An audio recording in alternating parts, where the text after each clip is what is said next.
कभी सोचा है कि अगर किसी बड़े केस का सबसे जरूरी गवाह कोर्ट पहुंच ही ना पाए तो क्या होगा? क्या पूरा मामला वहीं ठप हो जाएगा? आज हम भारतीय नागरिक सुरक्षा संहिता के एक ऐसे ही बहुत प्रैक्टिकल प्रोविजन धारा 319 को समझने वाले हैं जो ऐसी ही मुश्किलों का हल निकालता है। जरा सोचिए, एक ऐसा केस है जहां एक गवाह की गवाही से ही दूध का दूध और पानी का पानी हो सकता है। पर वो गवाह या तो बहुत बीमार है या शायद देश के बाहर है। तो ऐसे में इंसाफ कैसे होगा? ये सिर्फ कोई हाइपोथेटिकल सवाल नहीं है, ये हमारे कोर्ट्स में रोज की हकीकत है। तो इसी मुश्किल को सुलझाने के लिए है धारा 319। देखिए, कभी कभी किसी गवाह का कोर्ट में हाजिर होना सिर्फ मुश्किल नहीं होता, बल्कि एक तरह से नामुमकिन हो जाता है। चलिए देखते हैं कि वो कौन सी वजह हैं जिनकी हम बात कर रहे हैं। सबसे पहली और सबसे बड़ी वजह है वक्त। जब एक जरूरी गवाह नहीं आता तो समझ लीजिए पूरा केस अटक जाता है, इंसाफ की रफ्तार धीमी पड़ जाती है और कई बार तो लगता है जैसे रुक ही गई है। फिर आता है पैसा। मान लीजिए कोई गवाह किसी दूसरे देश में रहता है, अब उसे वहां से बुलाना, उसके आने जाने, यहां रहने का खर्चा, ये सब इतना ज्यादा हो सकता है कि वो प्रैक्टिकल ही नहीं लगता। और तीसरी वजह है निजी मुश्किलें। सोचिए, गवाह कोई बुजुर्ग इंसान है जो बिस्तर से उठ नहीं सकता, या कोई माँ है जो अपने छोटे से बच्चे को छोड़कर नहीं आ सकती। अब ऐसी सिचुएशन में उनसे कोर्ट आने की उम्मीद करना ये तो नामुमकिन सी बात है ना? तो अब सवाल ये है कि क्या इन दिक्कतों का कोई हल नहीं है? क्या हमारा कानून इतना सख्त है कि वो ऐसी मजबूरियों को नहीं समझता? नहीं, बिल्कुल नहीं। इसका एक बहुत ही स्मार्ट और कारगर उपाय है जिसे कहते हैं कमीशन। अब ये कमीशन क्या चीज़ है? इसे आसान भाषा में ऐसे समझिए कि अगर गवाह कोर्ट नहीं आ सकता तो कोई बात नहीं, कोर्ट एक तरह से गवाह तक पहुंच जाता है। ये एक ऑफिशियल प्रोसेस है जिसमें कोर्ट के बाहर गवाह चाहे कहीं भी हो, वहीं उससे सवाल जवाब करके उसकी गवाही रिकॉर्ड कर ली जाती है। अच्छा, तो क्या इसका मतलब ये है कि कोर्ट जब चाहे किसी के लिए भी कमीशन जारी कर सकता है? नहीं, ऐसा भी नहीं है। कोर्ट इस पावर का इस्तेमाल बहुत सोच समझकर कुछ खास शर्तों के पूरा होने पर ही करती है। यहाँ ना एक बहुत दिलचस्प बैलेंस देखा जाता है। कोर्ट सिर्फ ये नहीं देखती कि गवाह को आने में देरी हो रही है या खर्चा हो रहा है।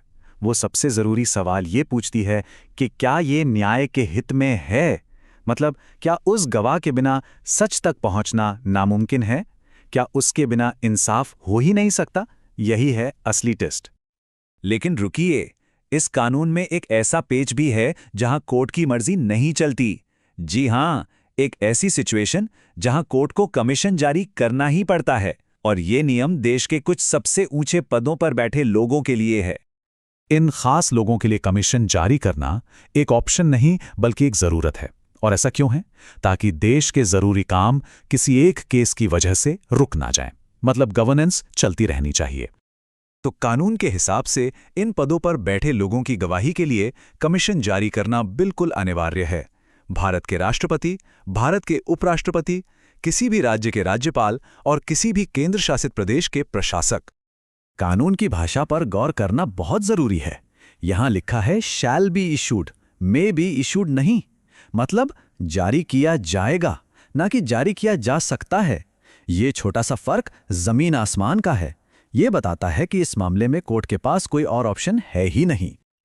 अब एक और सवाल उठता है, क्या इस प्रोसेस का गलत इस्तेमाल हो सकता है? क्या इससे आरोपी यानी अक्यूज्ड के अधिकारों को कोई नुकसान पहुंच सकता है?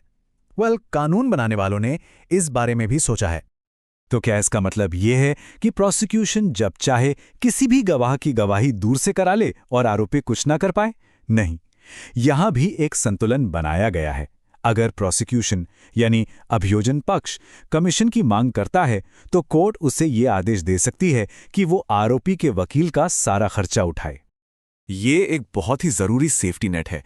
ये पक्का करता है कि पैसे की कमी की वजह से आरोपी का पक्ष कमजोर ना पड़ जाए। आखिरकार इंसाफ का तराजू तो हमेशा बराबर रहना चाहिए, है ना? तो कुल मिलाकर देखें तो धारा 319 क्या करती है? ये हमारे न्यायतंत्र को एक कठोर चट्टान की जगह एक बहती हुई नदी जैसा बनाती है, जो मुश्किलों के हिसाब से अपना रास्ता तो बदल सकती है, लेकिन अपनी मंजिल यानी सच तक पहुंचना कभी नहीं भूलती। तो इस पूरे कानून का लॉजिक 3 आसान स्टेप्स में है। पहला, प्रॉब्लम पहचानो। क्या बेवजह देरी हो रही है, खर्चा बहुत ज्यादा है या कोई और मुश्किल है? दूसरा, सोल्यूशन अपनाओ, यानी एक कमीशन जारी करो। और तीसरा, जो सबसे जरूरी है, वो ये कि सिद्धांत पर कायम रहो। पक्का करो कि ये सब न्याय के हित में ही हो। और ये सारी बातें हमें आज के डिजिटल दौर के एक बहुत बड़े सवाल पर लाकर खड़ा करती हैं। जब हमारे पास वीडियो कॉन्फ्रेंसिंग जैसी टेक्नोलॉजी है, तो क्या ये धारा 319 को और भी बेहतर बना सकती है? सवाल यह है कि हम ये कैसे पक्का करें कि टेक्नोलॉजी का इस्तेमाल इंसाफ को सिर्फ तेज ही नहीं बल्कि और ज्यादा निष्पक्ष भी बनाए। इस पर सोचना तो बनता है।